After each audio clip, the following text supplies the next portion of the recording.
For our next one, we want to make a very light color, very transparent, lots of water.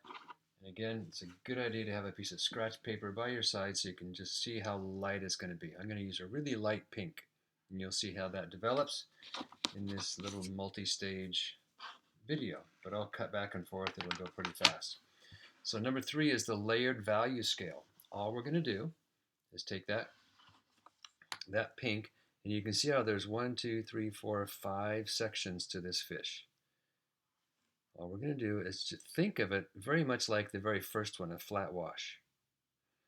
So we have to go back to our original color without letting any water. We're not mixing the color again, so there's plenty of paint to work with. I'm tipping the board so all the water falls toward this leading edge here.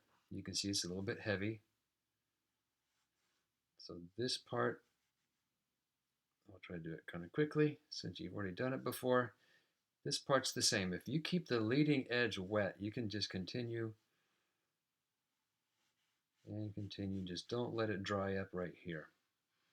And you can see how everything behind here is nice and flat. It's all the same color.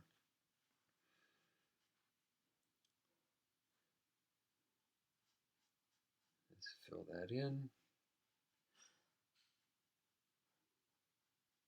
Now the trick with this one is going to be to make sure this is completely dry. And I'm going to soak up my brush, pick up this little bit of heavy paint at the very tip. Looks like I missed a spot right there. And soak out my brush, hit my paper towel, just go tip, tip, tip right here to make sure it's all about the same. Yeah, see it's drying up right here, but that's okay. Now I want this to dry, so I'll be back in a moment. I'm going to wait a minute, let it soak in, and then blow dry it and be right back. Okay, I'm back. This is bone dry. Just like paper that hasn't had any water on it at all. You should not see any warping to the paper because that'll happen when it gets wet.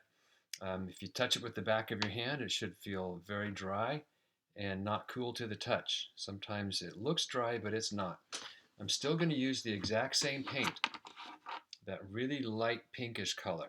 Okay, now we're just going to take that same color and overlap the colors one section at a time. So I'm going to let this fish's head be the lightest section.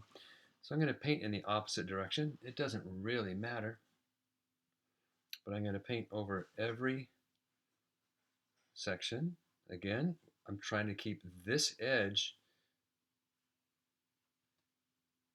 wet. So I make sure not to let my paintbrush run out. So I'm not going to paint way down here first. I kind of work my way across.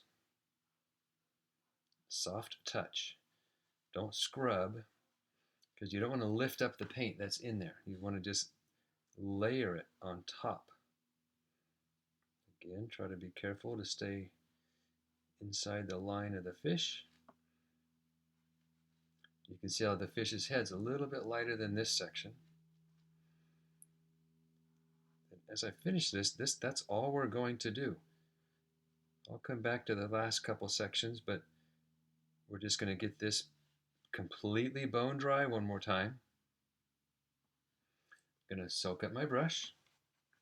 I have a little darker part right here. I'm going to just touch that like we've done before. Whoops, sorry. Soak up my brush, touch it, and let it fill back in right there. Don't rush it. Okay, I'm going to let this dry naturally, and then I'm going to blow dry it even more and come back.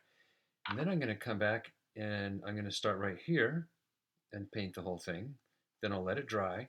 Then I'll start right here and paint the whole thing and let it dry, again, bone dry, and then I'll come back to you on the video while I do the very last section so you can see the result of each layer.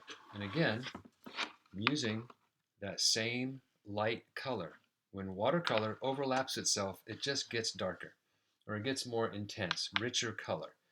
And that's all there is to it. So I'll come back and just do the last section with you after I've gone through the painting and drying and painting and drying and painting and drying. Okay, now I'm on the last section of this 5-value scale. And what I did in between, I kind of got myself set up over here. The next video will show you this, but you can kind of get some work done ahead of time. These are going to be 2 sets of complementary overlaps. And you can see that there is the head, the stripe, and another stripe. It's going to be one section. This section right here is going to be empty. Then there's 2 stripes of red and 1 empty one here too. So in the next video, we're going to put some blue over in the blank area and over this center stripe, and then some red over this blank area and stop right there.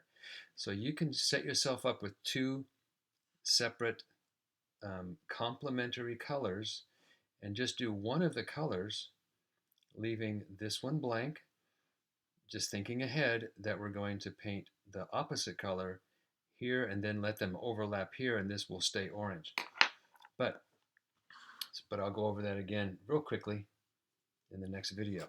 So I'm taking my same red. Sometimes I ran out of red and I just had to barely touch my pigment to recharge it, and I'm going to use my smaller brush just to show that you can. But if you do use a smaller brush, you definitely have to go back to your paint more regularly because you just run out of paint faster.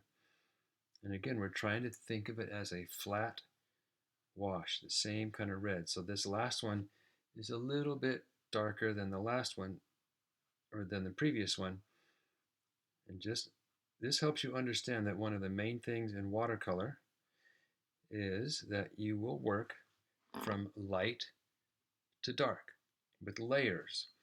That's like one of the main rules of watercolor. All right, and then that's all you do. In the next video, we'll do the overlapping layers, overlapping complement layers, and I'm going to let these also dry just like this one. These must be completely bone dry. Then I'll show you how to think about setting up your paints and do that one pretty quickly. That's all there is to that one.